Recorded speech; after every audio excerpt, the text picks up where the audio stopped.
Nagamit na niya yung Jeet Kundo pero meron pa namang Way of the Dragon. Si Aqua. Si Irad dito masasaktan. Si Aqua palang unang aaray. At yun na nga, mapapatay din. Mas tumagal yung laban, mas mararamdaman na natin yung damage dito para kay Kose. Ala, tingnan mo naman.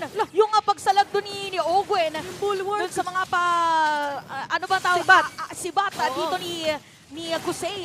So mabilis na rin na nakikill yung spawn dito ni Aqua at successfully masisira na nga yata Nibor! ito rin dito sa may baba. Si Nibor na nga magiging target nila at hindi na makakatakas pa kasi nagamit na dito yung kanilang Domino Blast. Pumasok doon with a shadow kill. Si Irad, pero hindi sapat yung damage nila para dumepensa ngayon.